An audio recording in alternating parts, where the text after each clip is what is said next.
Books may be written in all sorts of places. Verbal inspiration may enter the berth of a mariner on board a ship frozen fast in a river in the middle of a town, and since saints are supposed to look benignantly on humble believers, I indulge in the pleasant fancy that the shade of old Flaubert, who imagined himself to be, among other things, a descendant of Vikings, might have hovered with amused interest over the decks of the 2,000-ton steamer called the Adowa, on board of which, gripped by the inclement winter alongside a quay in Rouen, the 10th chapter of Almayer's Folly was begun. With interest, I say, for was not the kind Norman giant, with enormous moustaches and a thundering voice, the last of the romantics? Was he not, in his unworldly, almost ascetic, devotion to his art, a sort of literary, saint-like hermit? "It has set at last," said Nina to her mother, pointing to the hills behind which the sun had sunk. These words of Almayer's romantic daughter I remember tracing on the grey paper of a pad which rested on the blanket of my bed-place. They referred to a sunset in Malayan Isles, and shaped themselves in my mind in a hallucinated vision of forests and rivers and seas, far removed from a commercial and yet romantic town of the northern hemisphere. But at that moment the mood of visions and words was cut short by the third officer, a cheerful and casual youth, coming in with a bang of the door, and the exclamation, "You've made it jolly warm here." It was warm. I had turned on the steam heater after placing a tin under the leaky watercock, for perhaps you do not know that water will leak where steam will not. I am not aware of what my young friend had been doing on deck all that morning, but the hands he rubbed together vigorously were very red, and imparted to me a chilly feeling by their mere aspect. He has remained the only banjoist of my acquaintance, and being also a younger son of a retired colonel, the poem of Mr. Kipling, by a strange aberration of associated ideas, always seems to me to have been written with an exclusive view to his person. When he did not play the banjo, he loved to sit and look at it. He proceeded to this sentimental inspection, and after meditating a while over the strings under my silent scrutiny, inquired airily, "What are you always scribbling there, if it's fair to ask?" It was a fair enough question, but I did not answer him, and simply turned the pad over with a movement of instinctive secrecy. I could not have told him he had put to flight the psychology of Nina Almayer, her opening speech of the 10th chapter, and the words of Mrs. Almayer's wisdom which were to follow in the ominous oncoming of a tropical night. I could not have told him that Nina had said, "It has set at last." He would have been extremely surprised, and perhaps have dropped his precious banjo. Neither could I have told him that the sun of my sea-going was setting too, even as I wrote the words expressing the impatience of passionate youth bent on its desire. I did not know this myself, and it is safe to say he would not have cared, though he was an excellent young fellow and treated me with more deference than, in our relative positions, I was strictly entitled to. He lowered a tender gaze on his banjo, and I went on looking through the porthole. The round opening framed in its brass rim a fragment of the quays, with a row of casks ranged on the frozen ground and the tail end of a great cart. A red-nosed carter in a blouse and woolen nightcap leaned against the wheel.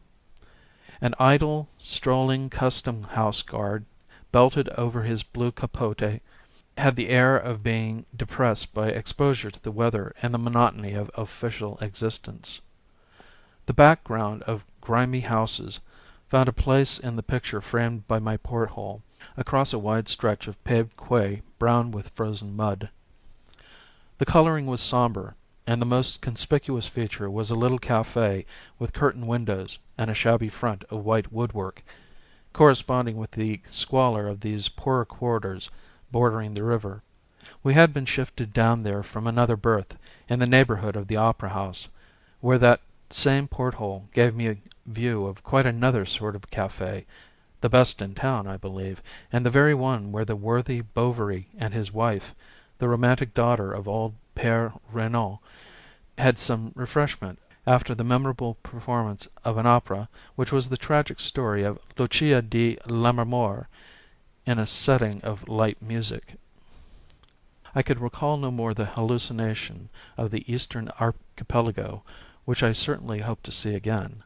The story of Almayer's Folly got put away under the pillow for that day. I do not know that I had any occupation to keep me away from it. The truth of the matter is that on board that ship we were leading just then a contemplative life. I will not say anything of my privileged position.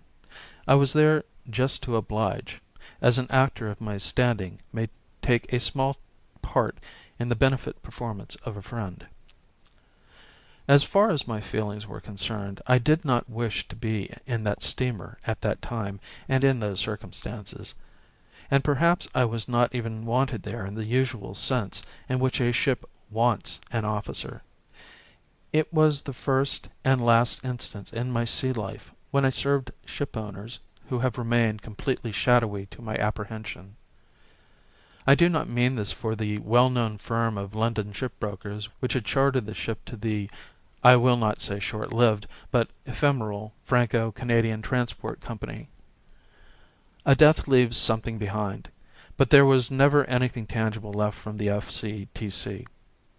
It flourished no longer than roses live, and unlike the roses, it blossomed in the dead of winter, emitted a sort of faint perfume of adventure, and died before spring set in.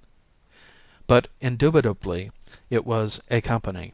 It had even a house flag, all white, with the letters F.C.T.C. artfully tangled up in a complicated monogram. We flew it at our main masthead, and now I have come to the conclusion that it was the only flag of its kind in existence.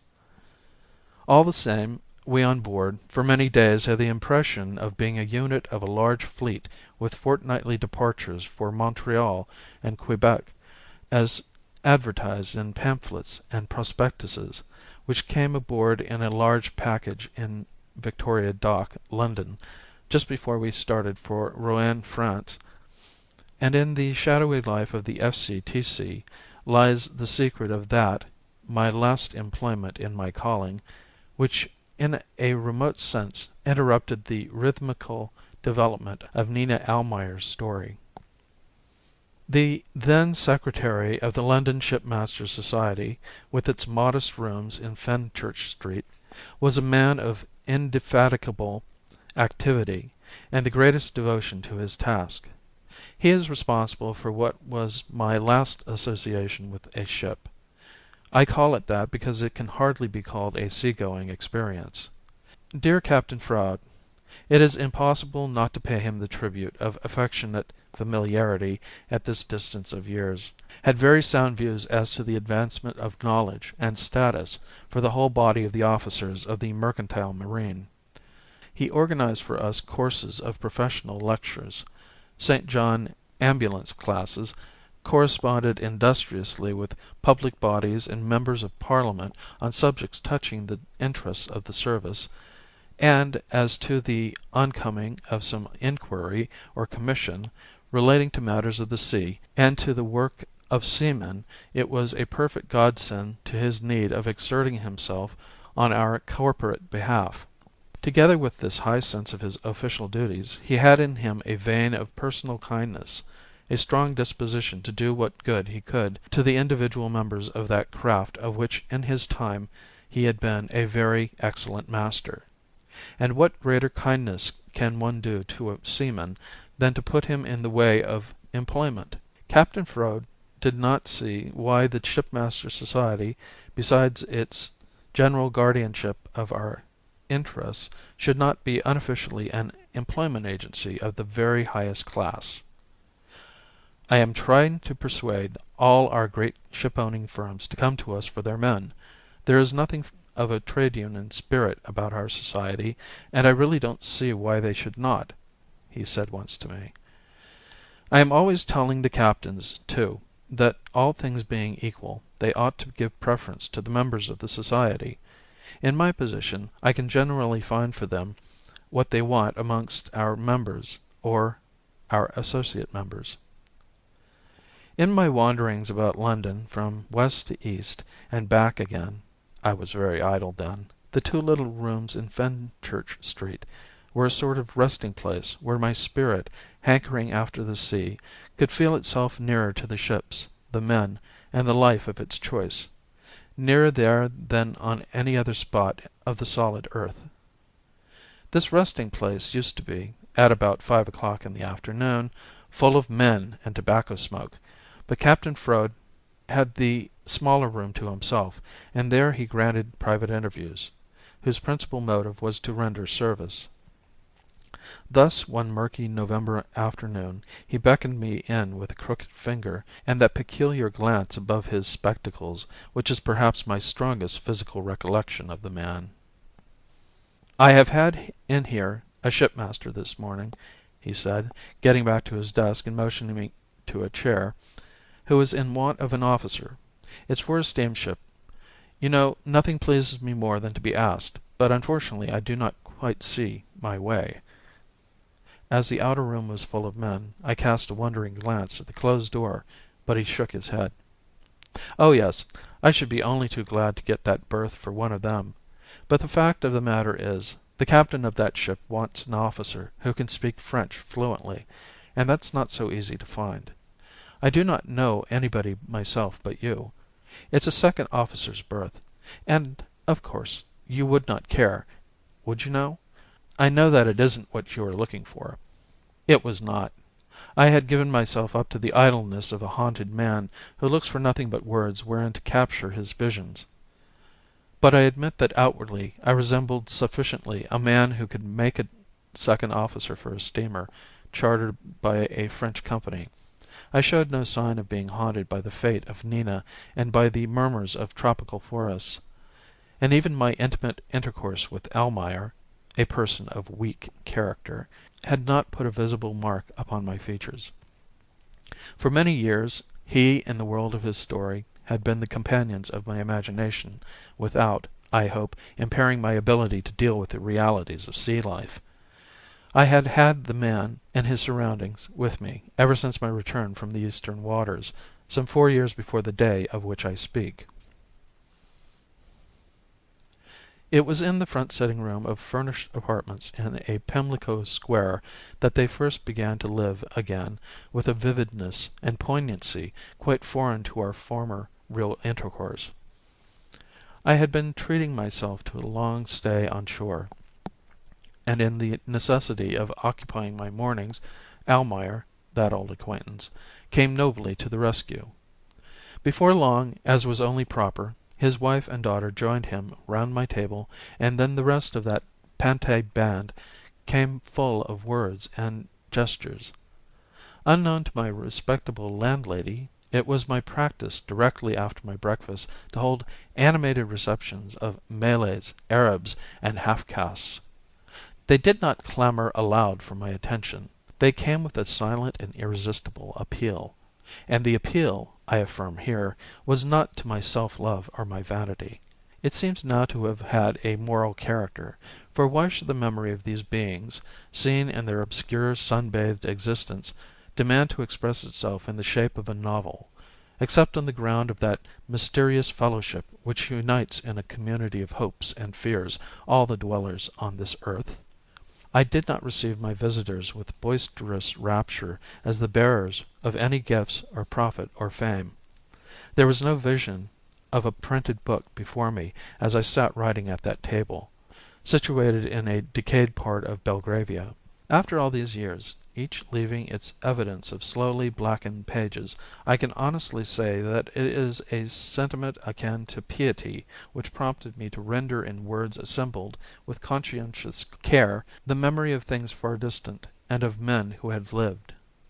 But, coming back to Captain Froud and his fixed idea of never disappointing ship owners or ship captains, it was not likely that I should fail him in his ambition to satisfy at a few hours' notice the unusual demand for a French-speaking officer.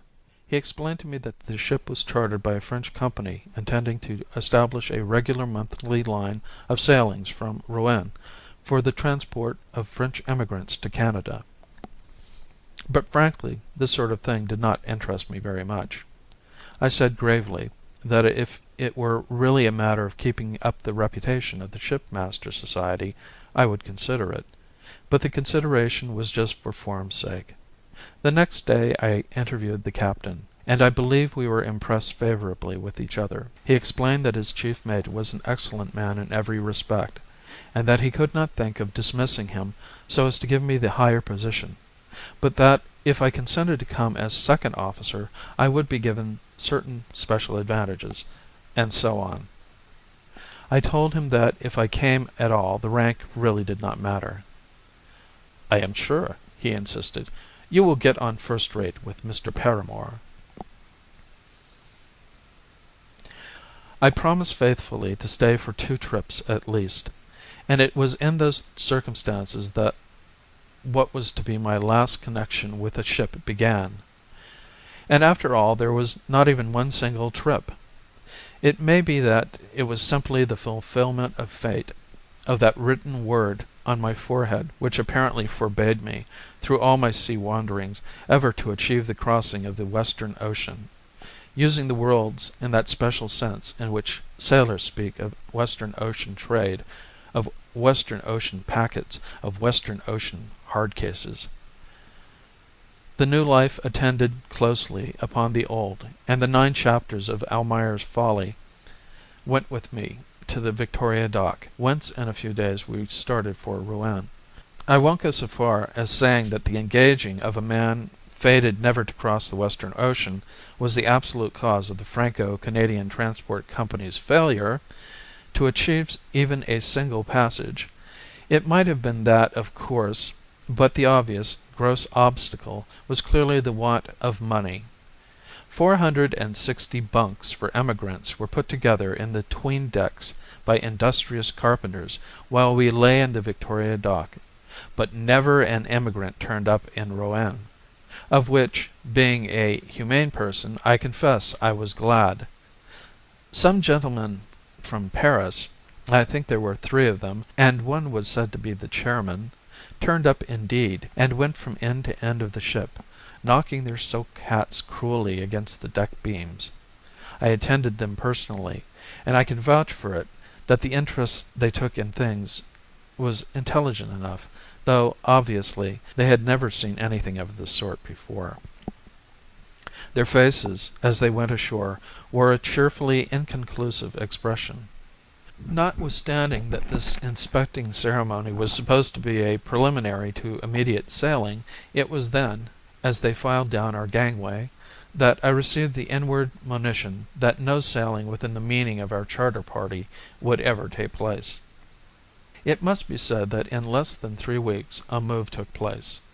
When we first arrived we had been taken up with much ceremony well towards the centre of the town, and all the street corners being placarded with the tricolour posters announcing the birth of our company, the petit bourgeois with his wife and family made a Sunday holiday from the inspection of the ship. I was always in evidence in my best uniform, to give information as though I had been a Cook's tourist interpreter, while our quartermasters reaped a harvest of small change from personally conducted parties. But when the move was made, that move which carried us some mile and a half down the stream to be tied up to an altogether muddier and shabbier quay, then indeed the desolation of solitude became our lot. It was a complete and soundless stagnation, for as we had the ship ready for sea to the smallest detail, as the frost was hard and the days short, we were absolutely idle. Idle to the point of blushing with shame when the thought struck us that all the time our salaries went on. Young Cole was aggrieved because, as he said, he could not enjoy any sort of fun in the evening after loafing like this all day. Even the banjo lost its charm, since there was nothing to prevent his strumming on it all the time between the meals. The good Paramore he was really a most excellent fellow became unhappy as far as was possible to his cheery nature, till one dreary day I suggested, out of sheer mischief, that he should employ the dormant energies of the crew in hauling both cables up on deck and turning them end for end. For a moment Mr. Paramore was radiant. Excellent idea! But directly his face fell.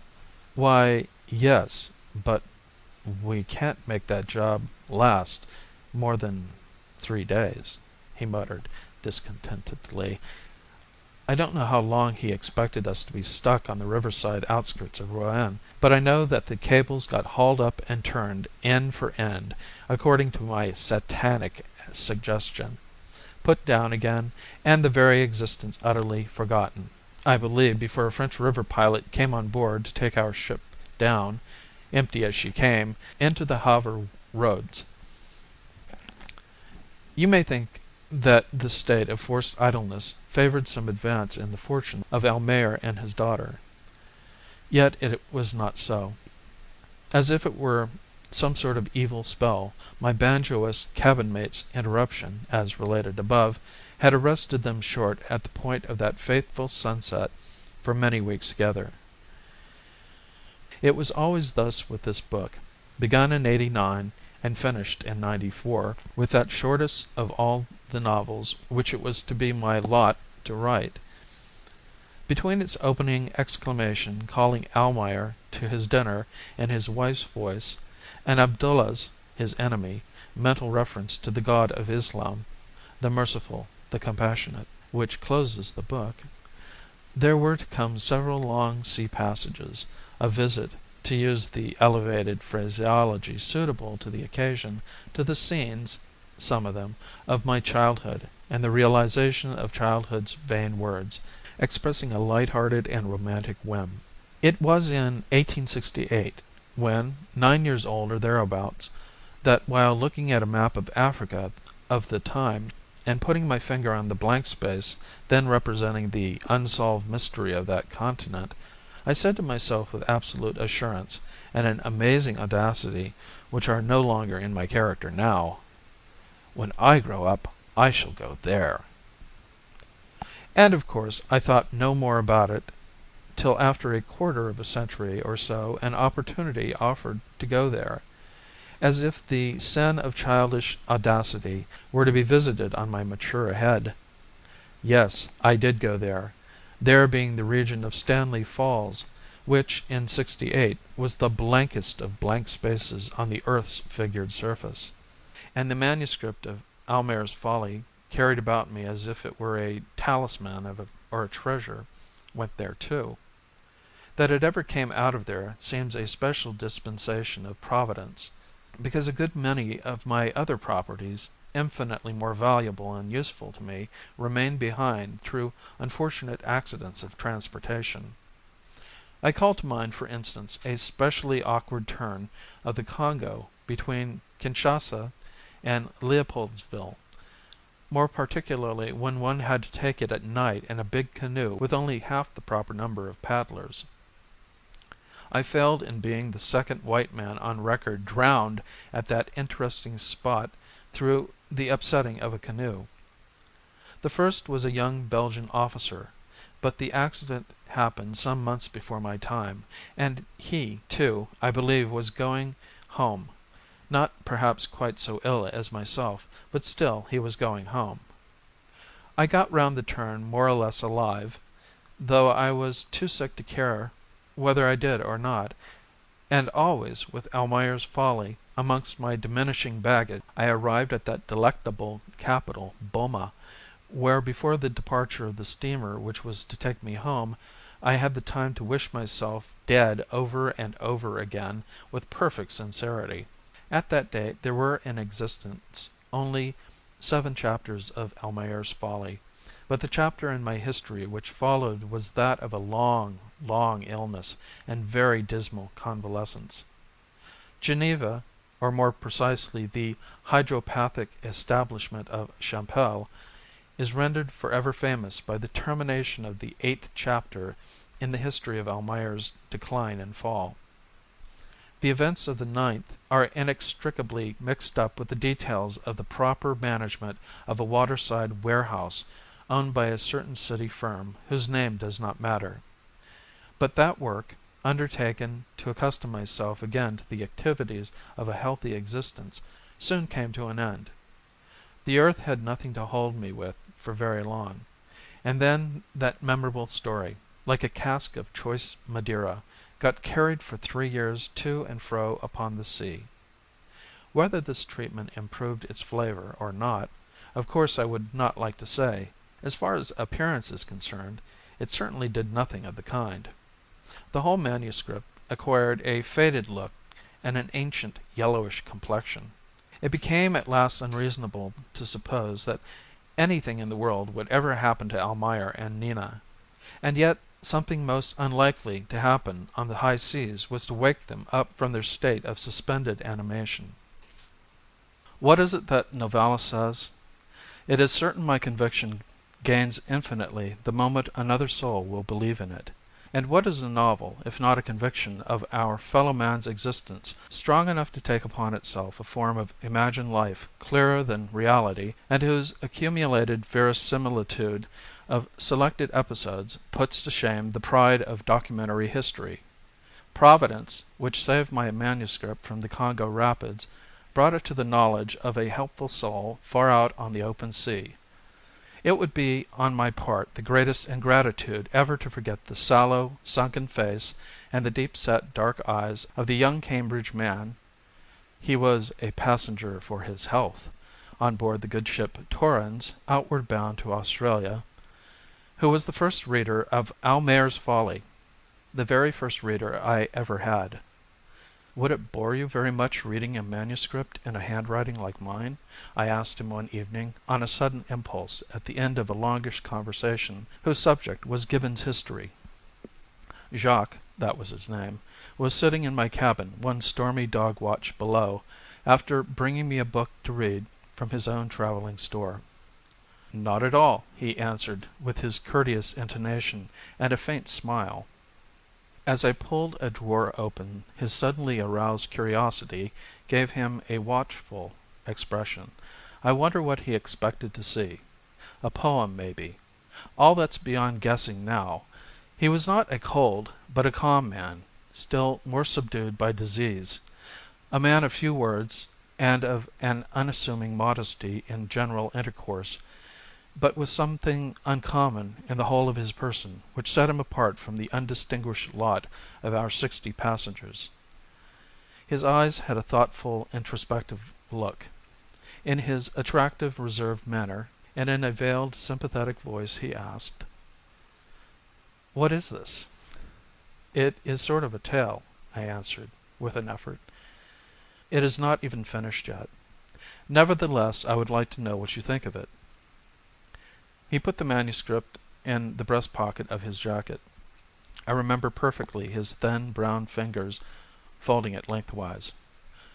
"I will read it tomorrow," he remarked, seizing the door handle, and then, watching the roll of the ship for a propitious moment, he opened the door and was gone. In the moment of his exit I heard the sustained booming of the wind, the swish of the water on the decks of the Torrens, and the subdued, as if distant, roar of the rising sea. I noted the growing disquiet in the great restlessness of the ocean, and responded professionally to it with the thought that at 8 o'clock, in another half hour or so at the furthest, the top-gallant sails would have to come off the ship. Next day, but this time in the first dog watch, Jacques entered my cabin. He had a thick woolen muffler round his throat, and the manuscript was in his hand. He tendered it to me with a steady look, but without a word. I took it in silence. He sat down on the couch and still said nothing.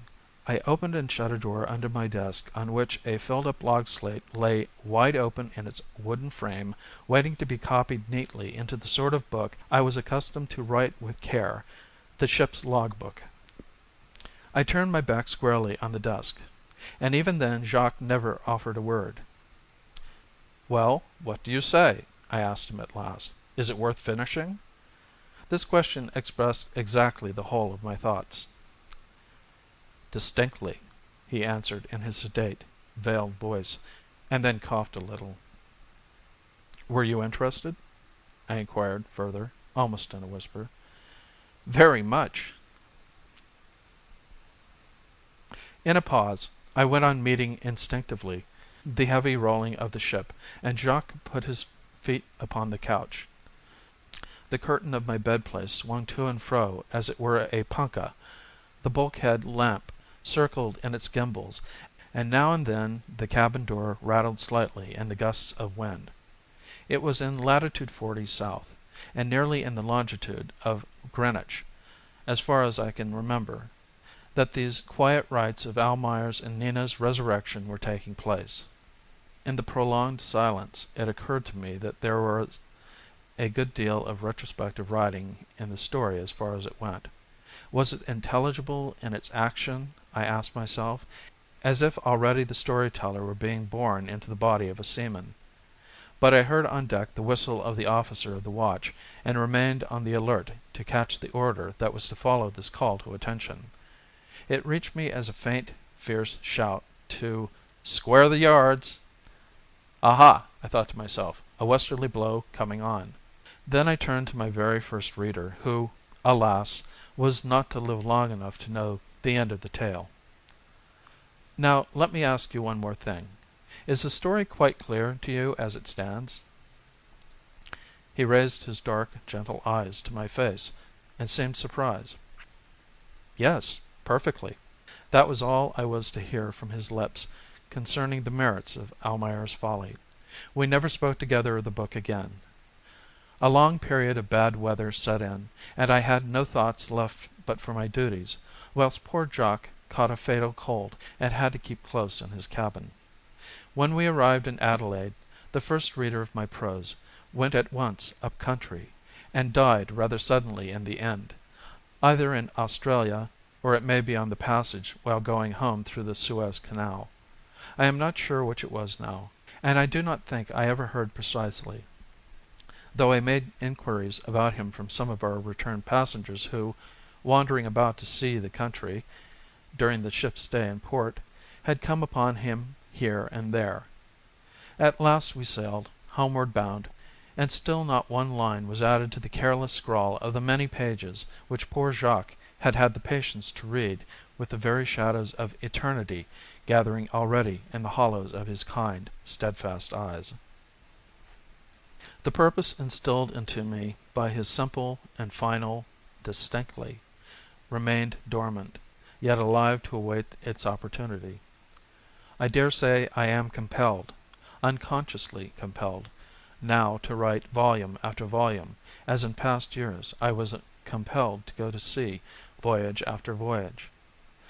Leaves must follow upon each other as leagues used to follow in the days gone by, on and on to the appointed end, which, being truth itself, is one, one for all men and for all occupations.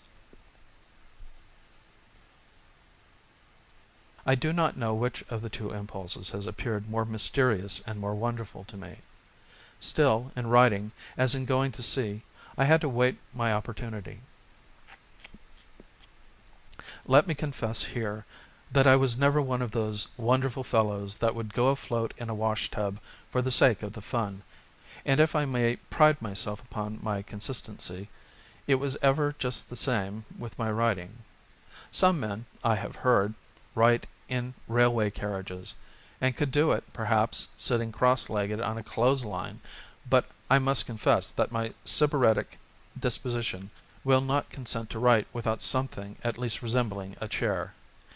Line by line, rather than page by page, was the growth of "Almayer's Folly." And so it happened that I very nearly lost the manuscript, advanced now to the first words of the 9th chapter, in the Friedrichstrasse railway station, that's in Berlin, you know, on my way to Poland, or more precisely to Ukraine. On an early, sleepy morning, changing trains, in a hurry, I left my Gladstone bag in a refreshment room. A worthy and intelligent Kaffeetrager rescued it. Yet in my anxiety I was not thinking of the manuscript, but of all the other things that were packed in the bag. In Warsaw, where I spent 2 days, those wandering pages were never exposed to the light, except once, to candlelight, while the bag lay open on a chair.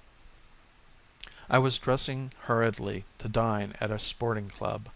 A friend of my childhood (he had been in the diplomatic service, but had turned to growing wheat on paternal acres, and we had not seen each other for over 20 years) was sitting on the hotel sofa waiting to carry me off there.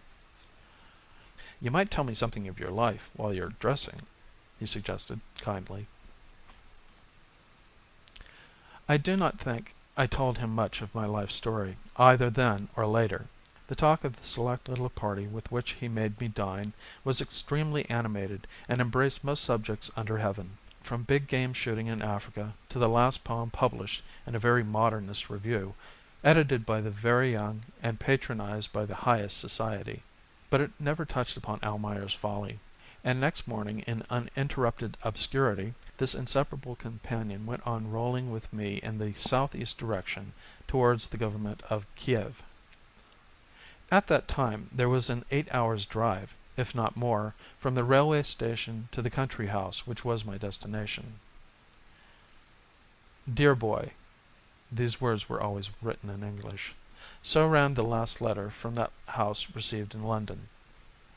Get yourself driven to the only inn in the place, dine as well as you can, and sometime in the evening my own confidential servant, factotum, and major domo, a Mr. V.S. (I warn you he is of noble extraction), will present himself before you, reporting the arrival of the small sledge which will take you here on the next day. I send with him my heaviest fur, which I suppose, with such overcoats as you may have with you, will keep you from freezing on the road. Sure enough, as I was dining, served by a Hebrew waiter, in an enormous barn-like bedroom with a freshly painted floor, the door opened, and in a travelling costume of long boots, big sheepskin cap, and a short coat girt with a leather belt, the Mr. V.S. (of noble extraction), a man of about 35, appeared with an air of perplexity on his open and mustachioed countenance. I got up from the table and greeted him in Polish, with, I hope, the right shade of consideration demanded by his noble blood and his confidential position. His face cleared up in a wonderful way. It appeared that, notwithstanding my uncle's earnest assurances, the good fellow had remained in doubt of our understanding each other. He imagined I would talk to him in some foreign language.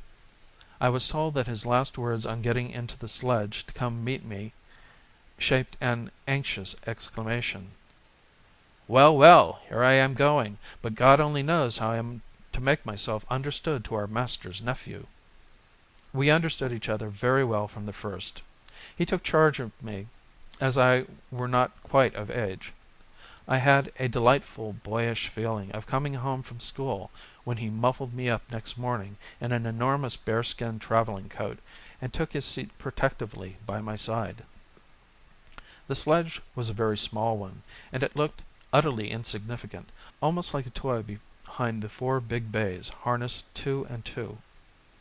We 3, counting the coachman, filled it completely. He was a young fellow with clear blue eyes. The high collar of his livery fur coat framed his cheerful countenance and stood all round level with the top of his head. "Now, Joseph," my companion addressed him, "do you think we shall manage to get home before 6?" His answer was that we would surely, with God's help, and providing there were no heavy drifts in the long stretch between certain villages whose names came with an extremely familiar sound to my ears. He turned out to be an excellent coachman with an instinct for keeping the road amongst the snow-covered fields and a natural gift of getting the best out of his horses. "He is the son of that Joseph that I suppose the captain remembers. He who used to drive the captain's late grandmother of holy memory. remarked V.S., busy tucking fur rugs about my feet. I remembered perfectly the trusty Joseph who used to drive my grandmother. Why, he it was who let me hold the reins for the first time in my life, and allowed me to play with the great four-in-hand whip outside the doors of the coach-house. "What became of him?" I asked. "He is no longer serving, I suppose?" "He served our master," was the reply, "but he died of cholera 10 years ago now, that great epidemic we had. And his wife died at the same time. The whole house full of them. And this is the only boy that was left." The manuscript of Almayer's Folly was reposing in the bag under our feet. I saw again the sun setting on the plains as I saw it in the travels of my childhood. It set, clear and red, dipping into the snow in full view as if it were setting on the sea. It was 23 years since I had seen the sun set over that land, and we drove on in the darkness which fell swiftly upon the livid expanse of snows till, out of the waste of a white earth joining a bestarred sky, surged up black shapes, the clumps of trees about a village of the Ukrainian plain. A cottage or two glided by, a low interminable wall, and then, glimmering and winking through a screen of fir trees, the lights of the master's house. That very evening the wandering manuscript of Almayer's Folly was unpacked and unostentatiously laid on the writing table in my room, the guest room which had been, I was informed in an affectedly careless tone, awaiting me for some 15 years or so. It attracted no attention from the affectionate presence hovering round the son of the favourite sister. "You won't have many hours to yourself while you are staying with me, brother," he said, this form of address borrowed from the speech of our peasants, being the usual expression of the highest good humour in a moment of affectionate elation. "I shall be always coming in for a chat." As a matter of fact, we had the whole house to chat in, and were everlastingly intruding upon each other. I invaded the retirement of his study, where the principal feature was a colossal silver inkstand presented to him on his 50th year by a subscription of all his wards then living. He had been guardian of many orphans of land-owning families from the 3 southern provinces, ever since the year 1860. Some of them had been my schoolfellows and playmates, but not one of them, girls or boys, that I know of has ever written a novel. 1 or 2 were older than myself, considerably older, too. One of them, a visitor I remember in my early years, was the man who first put me on horseback, and his 4-horse bachelor turnout, his perfect horsemanship and general skill in manly exercises was one of my earliest admirations.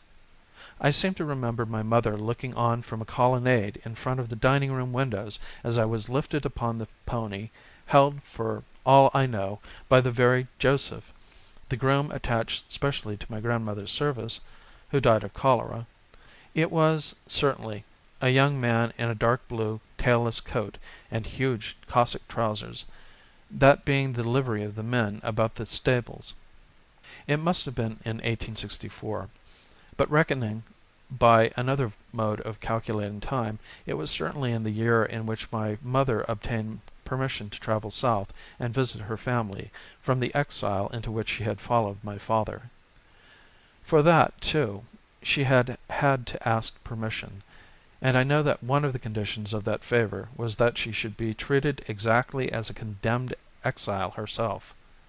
Yet, a couple of years later, in memory of her eldest brother, who had served in the Guards and dying early left hosts of friends, and a loved memory in the great world of St. Petersburg, some influential personages procured for her this permission. It was officially called "the highest grace" of a 3 months' leave from exile. This is also the year in which I first began to remember my mother with more distinctness than a mere loving, wide-browed, silent, protecting presence, whose eyes had a sort of commanding sweetness. And I also remember the great gathering of all the relations from near and far, and the grey heads of the family friends paying her the homage of respect and love in the house of her favorite brother, who, a few years later, was to take the place for me of both my parents. I did not understand the tragic significance of it all at the time, though indeed I remember that doctors also came. There were no signs of invalidism about her, but I think that already they had pronounced her doom, unless perhaps the change to a southern climate could re-establish her declining strength. For me it seems the very happiest period of my existence. There was my cousin, a delightful, quick-tempered little girl, some months younger than myself, whose life, lovingly watched over as if she were a royal princess, came to an end with her 15th year. There were other children, too, many of whom are dead now, and not a few whose very names I have forgotten. Over all this hung the oppressive shadow of the great Russian Empire. The shadow lowering with the darkness of a new-born national hatred fostered by the Moscow School of Journalists against the Poles after the ill-omened rising of 1863. This is a far cry back from the manuscript of Almayer's Folly, but the public record of these formative impressions is not the whim of an easy egotism. These, too, are things human, already distant in their appeal. It is meet that something more should be left for the novelist's children than the colours and figures of his own hard-won creation. That which in their grown-up years may appear to the world about them as the most enigmatic side of their natures, and perhaps must remain for ever obscure even to themselves, will be their unconscious response to the still voice of that inexorable past from which his work of fiction and their personalities are remotely derived. Only in men's imagination does every truth find an effective and undeniable existence. Imagination, not invention, is the supreme master of art as of life. An imaginative and exact rendering of authentic memories may serve worthily that spirit of piety towards all things human which sanctions the conceptions of a writer of tales and the emotions of the man reviewing his own experience.